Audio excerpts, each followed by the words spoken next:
Dual language books have been at the heart of my language learning journey for decades. I still remember my first one, a French-English reader for 1964. For me, having the translation right alongside the original helps keep the flow, making language learning more immersive and intuitive.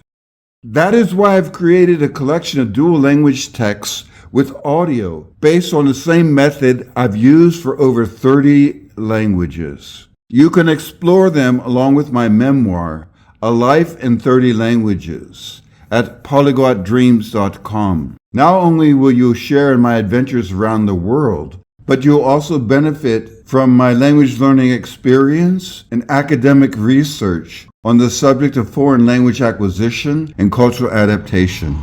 So go to Polyglot Dreams and click on the top banner that says Find Out More about the dual language learning sets.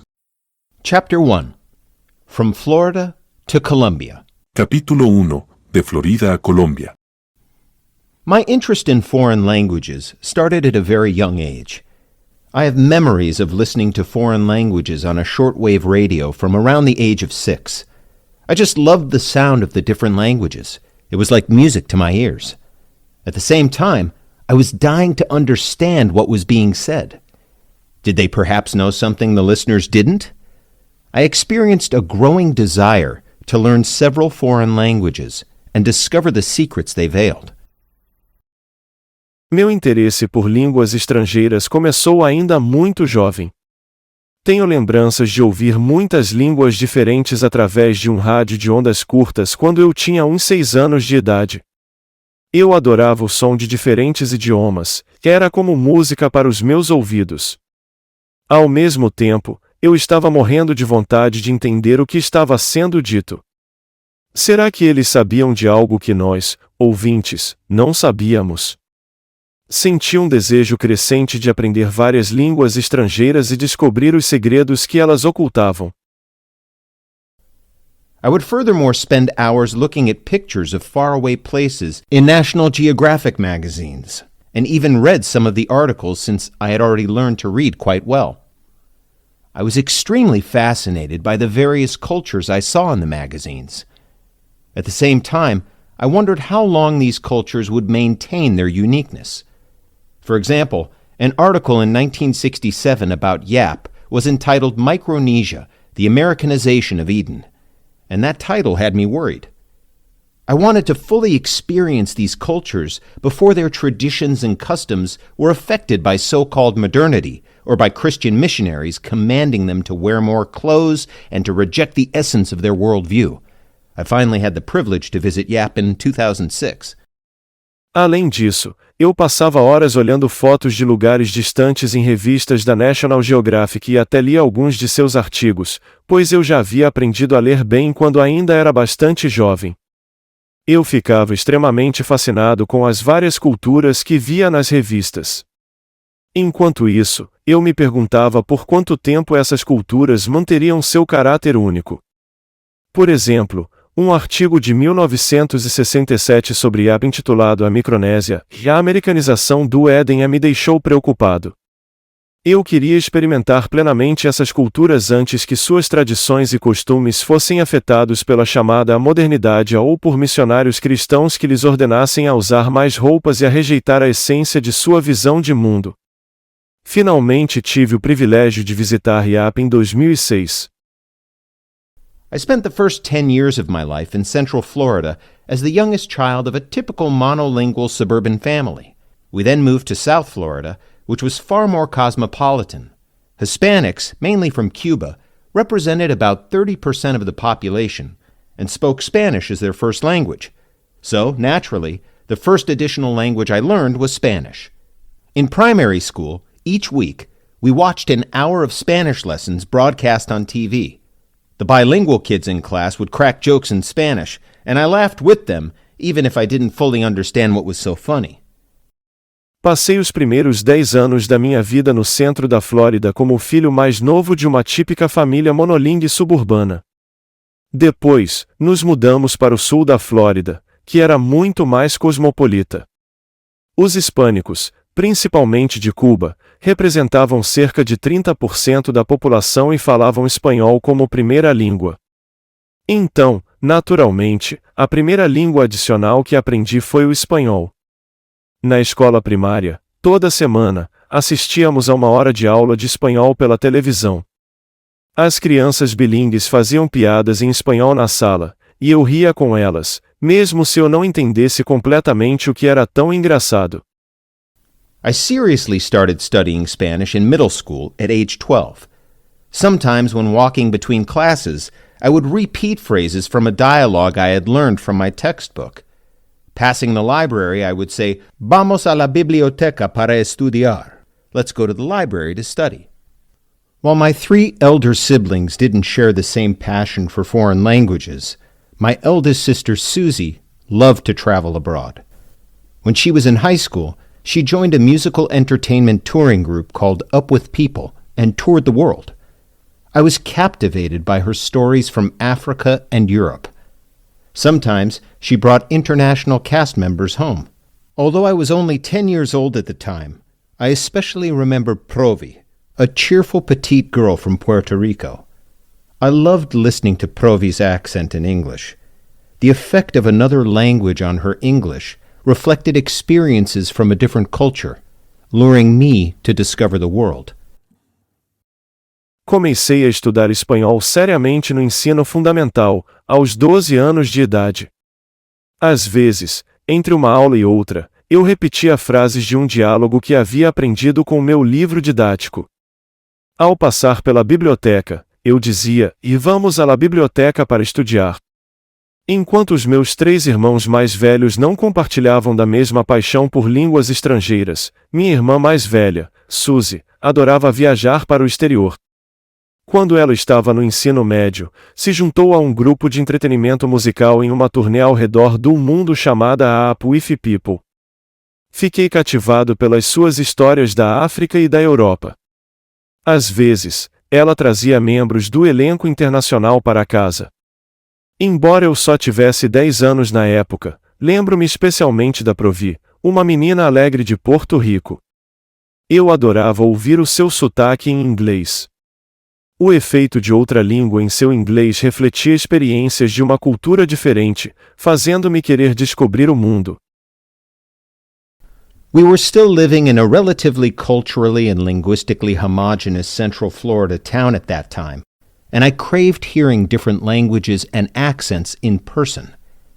I used to walk through the woods not far from our house to the home of a Swedish family that had recently immigrated to the U.S. The mom would invite me in for milk and cookies and tell me stories in an enchanting intonation about her motherland. She would speak Swedish with her children, and I was thrilled when I understood what she said from the context. Naquela época, ainda vivíamos em uma cidade da Flórida Central relativamente homogênea em termos culturais e linguísticos, e eu ansiava por ouvir pessoalmente idiomas e sotaques diferentes.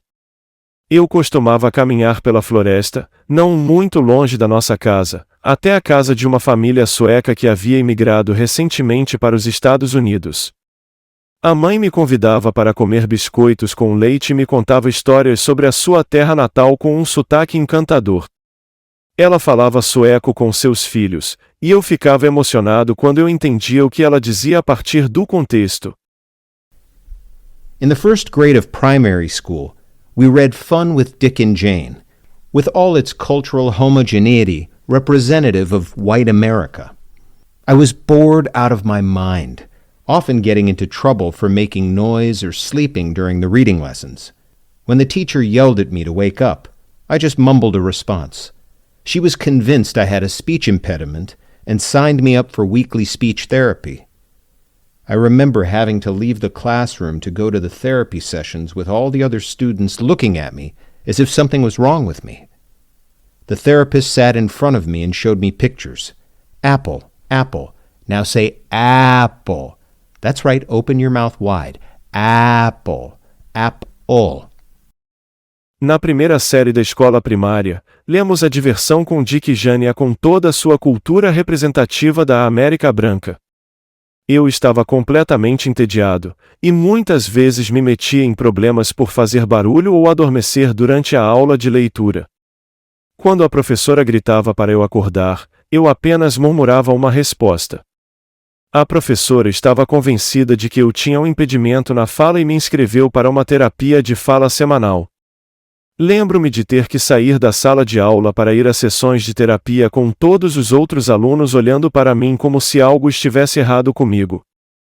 A terapeuta se sentava na minha frente e me mostrava fotos. Maçã, maçã. Agora diga maçã, isso, abra bem a boca. Maçã. I truly don't know if I had problems with mumbling and lack of enunciation before those sessions. My memories tell me that I sounded like everyone else when playing with other kids during recess.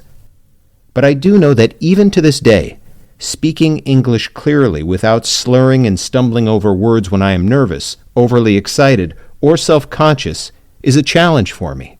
Fortunately, I have mainly been lecturing in Japanese and other languages besides English during my academic career.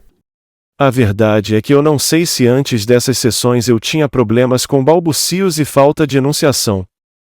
Minhas lembranças me dizem que eu soava como todo mundo quando brincava com outras crianças durante o recreio. Mas sei que, mesmo até hoje, falar inglês claramente, sem balbuciar e tropeçar nas palavras quando estou nervoso, animado demais ou constrangido é um desafio para mim. Felizmente, durante minha carreira acadêmica, ensinei principalmente em japonês e outros idiomas além do inglês. These speech problems cannot be neurological because they only transpire in English. I can roll my R's in Spanish and accurately produce Thai, Vietnamese, Tibetan, and Nepali consonant and vowel sounds that have no equivalents in English. I have no problems with notorious Polish consonant clusters, and recently I've gotten pretty good with clicks in Zulu. So the cause must be the psychological shock of having had to attend speech therapy. Esses problemas de fala não podem ser neurológicos, pois só ocorrem em inglês. Eu consigo fazer os RS em espanhol e produzir com precisão sons de consoantes e vogais em tailandês, vietnamita, tibetano e nepalês que não têm equivalentes em inglês. Não tenho nenhum problema com os notórios agrupamentos de consoantes polonesas, e recentemente, eu fiquei muito bom com os sons de cliques em Zulu. Portanto, a causa deve ser o choque psicológico de ter tido que assistir à terapia de fala. My grades in primary and middle school were average at best. For some mysterious reason, I still have a report card from my fourth grade teacher, Miss Brinkley. In the comments section opposite the table evidencing several C's and some D's, she wrote, "Tim should control his talking and laughing. He is not putting forth the effort in his schoolwork that he is capable of displaying." In middle school, the only subjects in which I attained top scores were Spanish and English. My parents had the results of my IQ and aptitude tests and would often say, "We know you are not trying." When I entered high school at age 14, I figured out that I should pay attention in class if I wanted to get into a good university. Minhas notas no ensino fundamental e médio eram, na melhor das hipóteses, medianas. Por alguma razão misteriosa, eu ainda tenho um boletim escolar da minha professora da quarta série, a Sra. Brinkley. Na seção de comentários em frente à tabela na qual havia vários CS e alguns DS, ela escreveu: "O Tim deve controlar sua fala e risadas, ele não está demonstrando em suas tarefas escolares o esforço do qual ele é capaz." No ensino fundamental, as únicas matérias em que obtive as melhores notas foram espanhol e inglês. Meus pais recebiam os resultados dos meus testes de QI e de aptidão e muitas vezes diziam: "Sabemos que você não está tentando." Quando entrei no colegial aos 14 anos, percebi que tinha que prestar atenção nas aulas se quisesse entrar em uma boa universidade. It paid off. Spanish was the only subject I studied considerably outside of class. I even joined the Spanish club. And soon I was in all the advanced classes and had the highest GPA possible. Pompano High School experimented with some new ideas in education, giving the students the right to choose their classes and determine their own schedules. A minimum number of credits and subjects were required for graduation, and we could take as many classes as time permitted. Attendance was not mandatory. Valeu a pena. O espanhol foi a única matéria que eu estudei consideravelmente fora da sala de aula. Eu até entrei para o clube de espanhol, e logo eu estava em todas as turmas avançadas e tive a maior média de aproveitamento possível. O Colégio Pompano introduziu algumas ideias novas na educação, dando aos alunos o direito de escolherem suas aulas e determinar os seus próprios horários. Um número mínimo de créditos e disciplinas eram exigidos para se formar, e nós podíamos assistir a quantas aulas o nosso tempo permitisse. A presença não era obrigatória. In the middle of my junior year at age 16, I had taken all the advanced courses. Subsequently, I received permission to enter Broward Community College. In addition, by the age of 18, I had studied for and passed 33 of the college-level examination program CLEP exams, earning credits for courses typically taught during the first 2 years of college. In the fall of 1974, I transferred to the University of Florida. By the end of the spring quarter the following year, I was close to having enough credits to graduate before my 19th birthday in August. No meio do meu primeiro ano do ensino médio, aos 16 anos, eu tinha feito todos os cursos avançados. Posteriormente, recebi permissão para entrar na Broward Community College. Além disso, aos 18 anos de idade, eu havia estudado e passado nos 33 exames do Programa de Exame de Nível Superior, CLEP, em sua sigla em inglês, ganhando créditos para cursos normalmente realizados durante os 2 primeiros anos de faculdade. No final do trimestre da primavera, eu estava perto de ter créditos suficientes para me formar antes do meu 19º aniversário em agosto.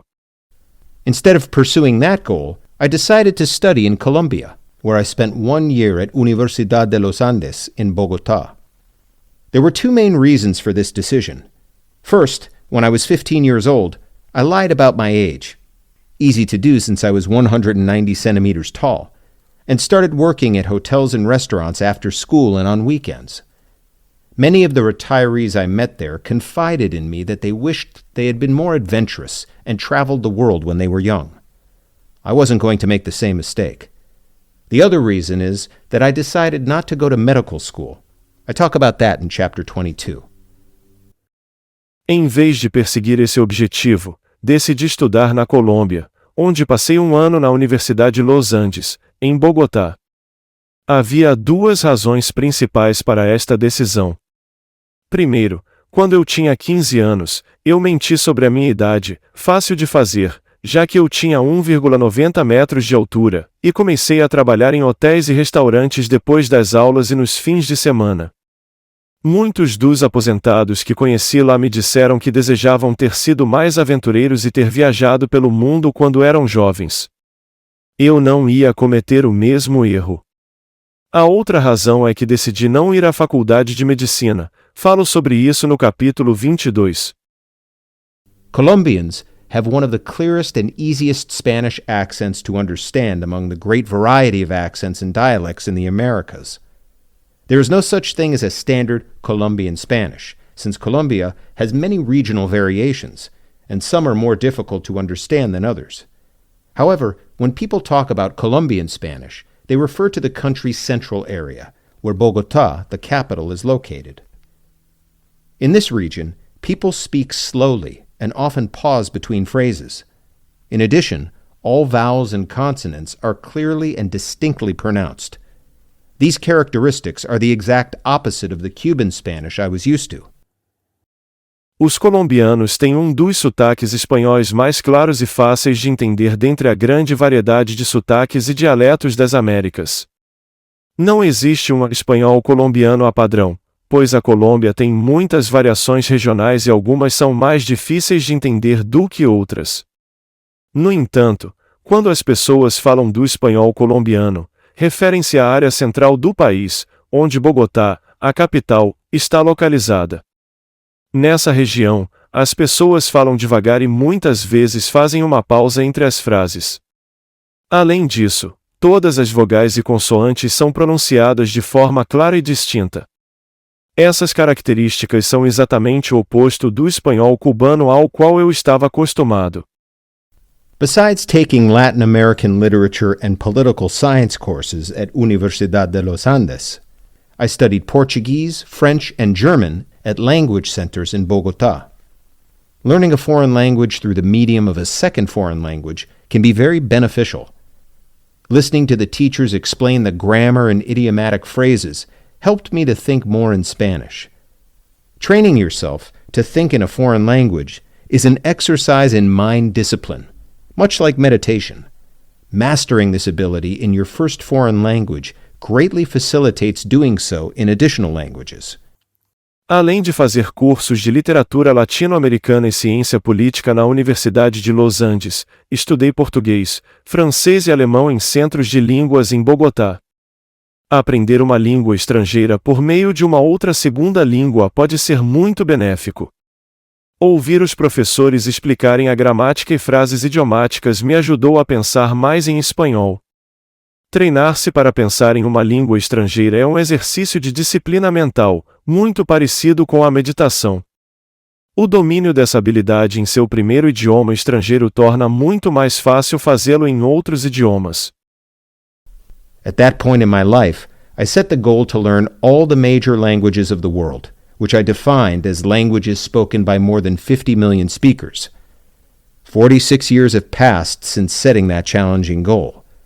I am now not too far away from achieving that goal, and I have also learned minor languages in the process. Foi nesse momento da minha vida que eu estabeleci a meta de aprender todas as principais línguas do mundo, que defini como línguas faladas por mais de 50 milhões de falantes. Já se passaram 46 anos desde que me propus a realizar essa meta tão desafiadora. Não estou muito longe de atingir esse objetivo, e ao longo do processo também aprendi línguas minoritárias. During my stay in Colombia, I put in an all-out effort to acquire a native-like accent. This was the point in time of my most significant transformation in the sense of creating new linguistic and cultural identities. When we learn a new language well among native speakers, we create a new linguistic and cultural identity. Durante minha estadia na Colômbia, fiz um grande esforço para adquirir um sotaque parecido com o de um nativo local. Esse foi o momento da minha maior transformação no sentido de criar novas identidades linguísticas e culturais. Quando aprendemos bem uma nova língua com seus falantes nativos, criamos uma nova identidade linguística e cultural. Imitating, to the best of my ability, how the people around me spoke Spanish significantly affected my accent in English. When I visited my family in Florida, they remarked that I had a Latin American accent when I spoke English. It took a while to control the effect of my new linguistic and cultural identities on my native tongue. I've found it fascinating that the new identities I have acquired over the years do not tend to affect one another. They only affect my native tongue when I am not vigilant or not focused on preventing it. Dei o meu melhor para imitar como as pessoas ao meu redor falavam espanhol, e isso afetou significantemente o meu sotaque em inglês. Quando voltei para visitar a minha família na Flórida, eles comentaram que eu tinha um sotaque latino-americano quando falava inglês. Levei algum tempo para controlar o efeito das minhas novas identidades linguísticas e culturais na minha língua materna. O que achei interessante é que essas novas identidades linguísticas e culturais que adquiri ao longo dos anos não tendem a afetar umas às outras. Elas só afetam minha língua materna quando eu não estou atento ou não faço um esforço para impedi-las.